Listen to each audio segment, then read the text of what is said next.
In this tutorial, I'm going to show you how to take a historical map and georectify it so that it can be used in mapping systems such as Google Earth. We're going to focus on two things. One, we're going to focus on getting the map itself, and two, we're going to focus on the process of georectification itself. And then at the very end, I'll show you how to export that into Google Earth. The first step is the simplest step, finding your map. The one thing you want to make sure is that you get something that's relatively high resolution and that you're allowed to use. You want to make sure it's not under copyright, and you want to make sure that you have permission from the owner to use the map for your purposes. In this case, we're going to use the David Rumsey map collection. This is a great online map collection to use.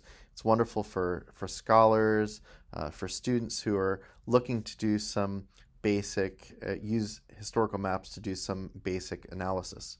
So what I've done is I've looked up a map from 1799 created by Richard Horwood. This is a map, as you can see, a map of London. This is the Thames running through London, and I chose this section of the map. This isn't even the whole map. This is just one of the sheets of the map, and I chose this sheet of the map because it has some easy locations for us to find and map it against modern maps. For example, here we have St. Paul's Cathedral in downtown London. We have a bridge, we have the Thames, we have Holborn. There's a lot of things that we can work from to geo-reference this map. So this is great to work with. So what we want to do is we want to download it at the highest resolution possible. So we just go up here to export, and I choose the extra large. And if you just click on that, it's going to take time to export it. Wherever you download is where it's going to be downloaded. Mine goes right into my downloads folder, so that's actually where it's going to end up. And in fact, I've already downloaded it, so I'm not going to download it again, but here it is. So I'm going to cancel that right there. All right, so we don't need this anymore, so we can close that out if you want and go to our second tool. And this tool that we're going to be using is a tool called Map Warper. And this is the tool that allows us to georectify our maps. So let's just take a second and talk about what georectifying is.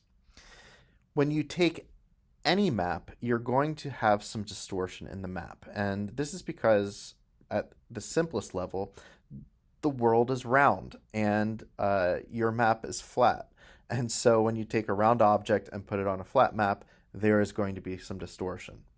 Add into that the fact that there may have been some errors in laying out the ground plan, adding into that, if we're dealing with historical maps, that we're dealing with surveyors that then translated their work to drawings, that then those drawings were converted to etchings.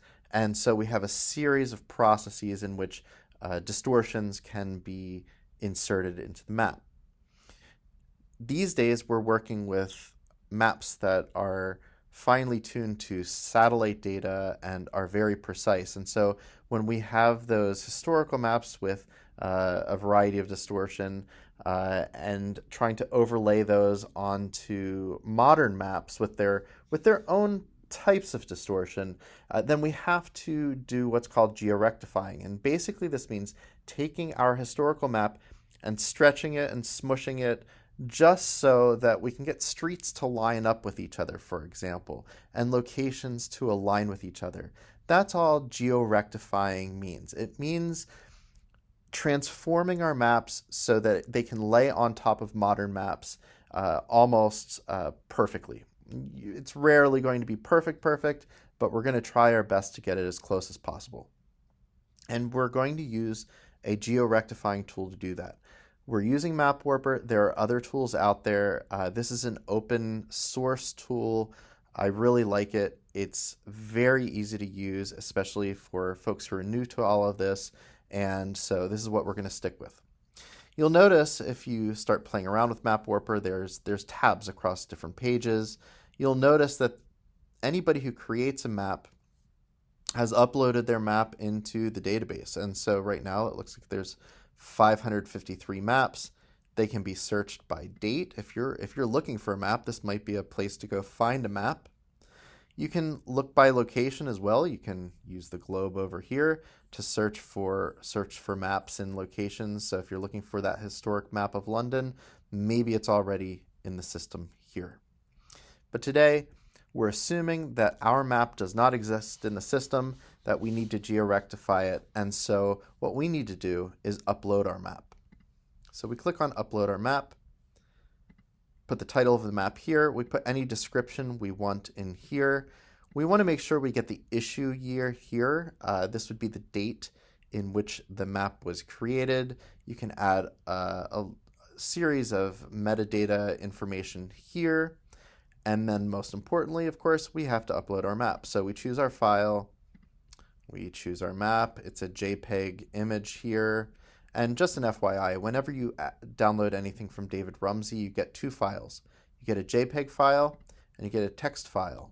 And when you open that text file, it has all the metadata information that's on the website. It's a really great resource here. And so, of course, you can fill in the metadata here if you want. So you would just click open. I've already uploaded the map, so I don't have to do that, but this is where you would do that. Once you upload the map, the system drops it into your favorites. They figure if you're putting the map up there, probably it's a favorite of yours. And so here's a series of maps. And this is the map that we uploaded, the plan of the City of London and Westminster. So I'm clicking on that. And this is the interface that you get. Here's the map. It looks like any other map. You scroll in here. You can see the level of detail. This is one of the reasons we want to download these maps in relatively high resolution. Some of these are really precise maps, and so this is really nice to have. We can transform our metadata. This is that metadata information. You can add more or take out information or change information as necessary, but we are here to rectify this map.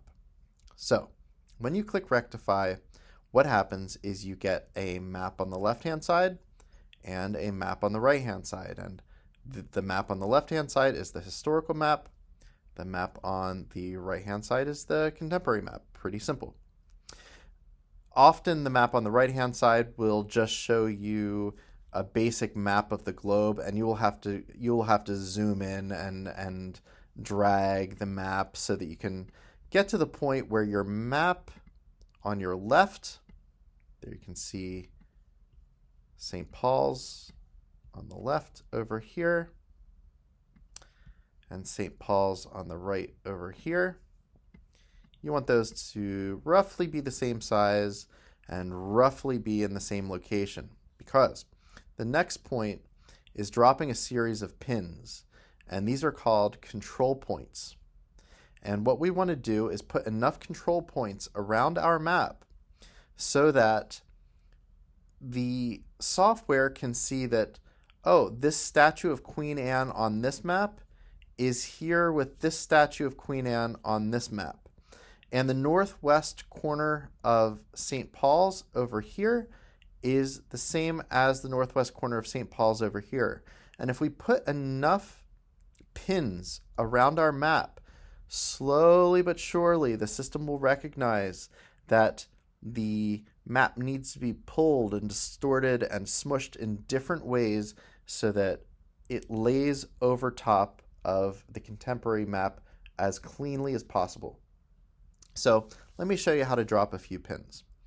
The hand here, as long as that's highlighted, allows you to move your maps around, and that's pretty straightforward there.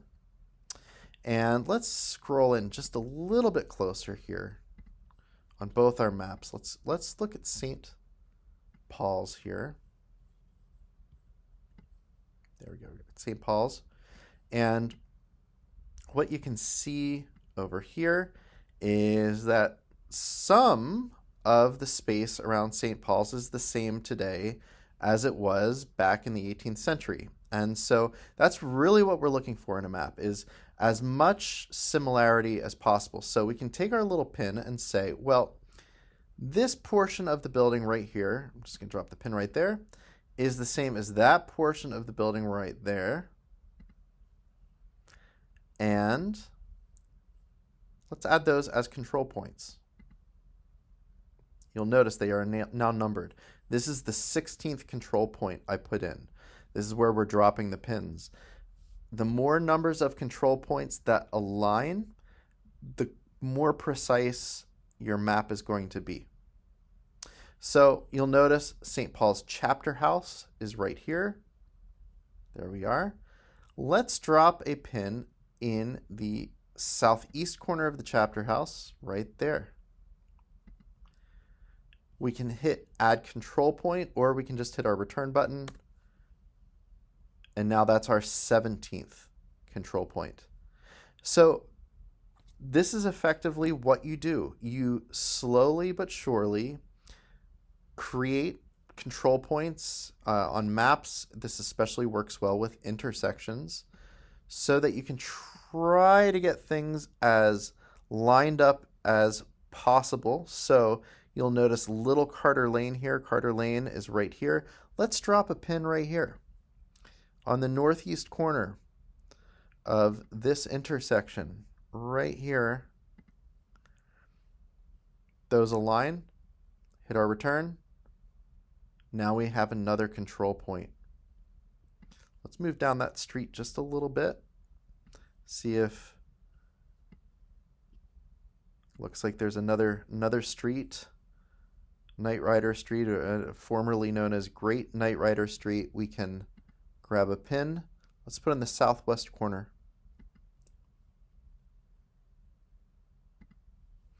And we can add our control point by clicking return or clicking the button. There we are.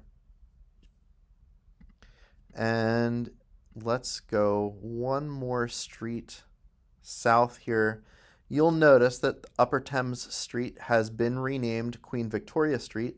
Of course, it wasn't named Queen Victoria Street in the 18th century because Queen Victoria was not around in the 18th century. So that's obvious why that would not be there any longer. So we've dropped a pin at this corner right here. But if you go south of Queen Victoria Street, all of a sudden the map changes fundamentally.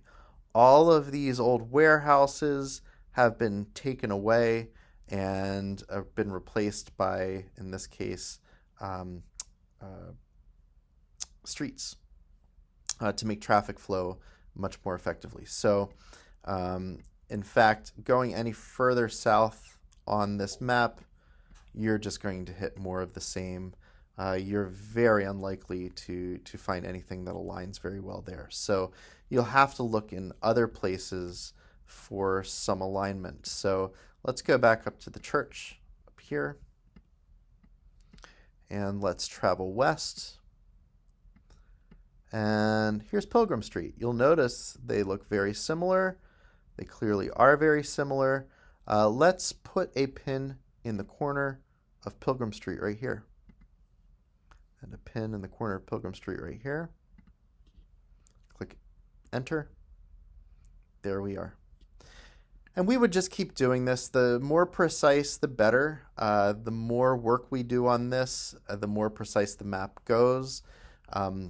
You'll notice that the further you get out from where we were looking, the harder it will be to align your map, because a lot of this is no longer there any longer. So it would take a little bit of work to get those things to line up well.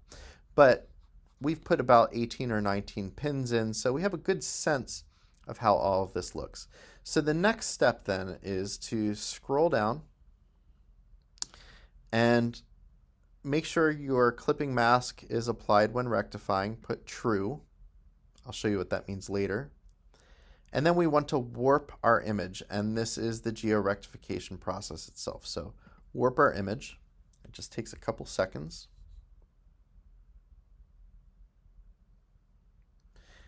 And there we are. This shows us that our warped image is now an overlay on the modern map of London, and we can get a better sense of what that looks like by going to preview here. There we go. And let's just scroll in a little bit. That looks pretty good. Under the preview, there's a nice layer function here that causes you can layer things in and out. And if you start looking at this, the maps line up pretty well. They're not perfect by any stretch of the imagination, but they're beginning to line up relatively well. The more work we do on this, the better we'll get. So for example, you'll notice Chancery Lane here and Chancery Lane here are quite off. They're not doing very well here. So there needs to be more warping done in the middle here. But you'll notice over here in Lincoln's Inn Fields, those are nicely aligned. And part of that is because sharp edges are much easier to align than curves. And so it will take a little bit of time to make the Chancery Lane look better, but it can be done. And over time, it will look very nice. Okay, so this is all we're going to do on this map for now. There's not a whole lot that I want to do in the tutorial to make it more precise. But what I do want to show you is one last thing about this map. So let's get back to our original map here. This is most historical maps, most contemporary maps as well. You'll notice that there's a lot of border here. And sometimes there's extra text, sometimes there's pictures. We don't necessarily want them in our overlay. So Map Warper gives us the capacity to crop our image. And so to do that, we just click on crop, and you'll notice I've actually already cropped this. So I'm going to remove that and show you how to crop. We crop by using what are called polygons. This is just a multi-sided shape. We click on the function here. We choose the area that we want included in our maps. I'm not doing this perfectly, I'm just doing it well. Double clicking on that, it turns orange. This is now masked. All the edges here will no longer be showing, and that's why our preview does not have any edges on it. But if I went back and removed the masking and then went to preview, sorry, we should save our work with the masking of the map. Now if I go back to preview, there we are. We have our edges here. So we go to crop, polygon tool, make our polygon, double click on the corner to close it out, mask our map.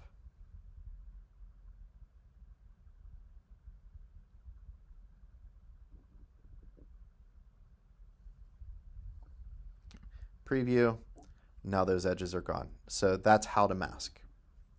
The final step in this process is taking our map, taking our historical map, which is right here, and exporting it. Let's say we want to use it in a different service. Well, if we want to use it in a different service outside Map Warper, we want to integrate it, let's say, into our online maps, or in our case right now, we want to use it in Google Earth. This gives us a number of options in the export tab here. We want to download it for Google Earth. We want to download it as a KML file then. KML is just keyhole markup language. This is a schema of XML that's for georeferencing information. Let's just download that KML file. I've actually already downloaded it, but you can save it wherever you want.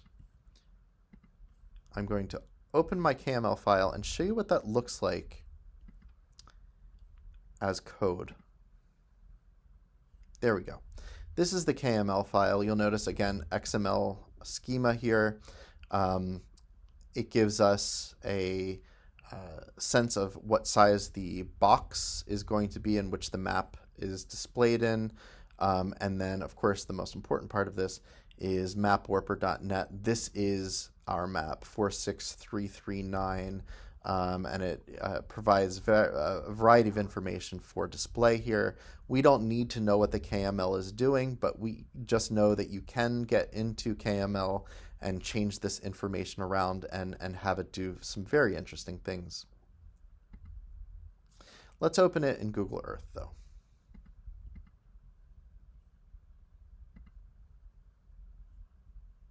Well, I've already uploaded it in Google Earth. This is what it looks like in Google Earth when you open it. And, oh, that is not the file. That is a different file I uploaded. Actually, I didn't download this one. I downloaded a different one. So let's download this one here. All right, now let's open it.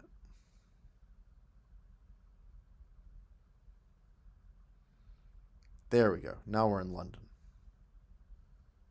There we go.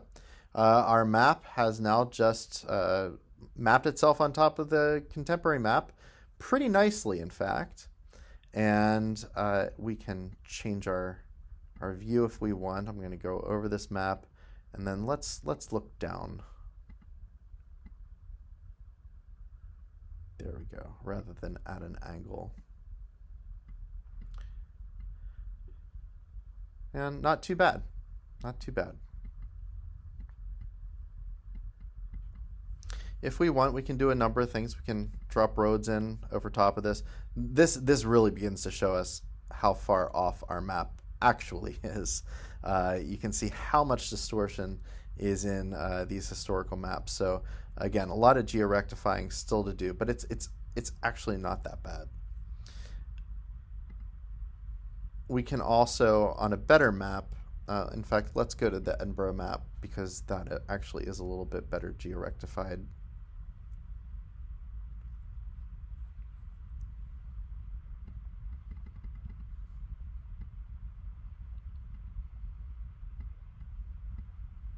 You'll notice the top left corner of that map seems all chewed up, and that is because there were a lot of photos or engravings, pictures up here, which I cropped out of the final piece here. So if we scroll in just a little bit, we can put in our roads, and you can see those look actually, let's scroll out a little bit here. Maybe see the roads a little better. There you go. They map on quite a bit better on this map, and you can add other things as well if you wanted to add 3D buildings. There we go. We can compare the built landscape of today to the landscape of the 18th century if we wanted to, see what is still there, see what has been lost over time. And this is simply the process then of taking a historical map, georectifying it, exporting it into Google Earth, and this is what you can do in a relatively short amount of time. And then once you have your map georectified, you can do everything else that you would typically do to edit your layers and edit your map in Google Earth, or frankly, any of the other systems that you want to use.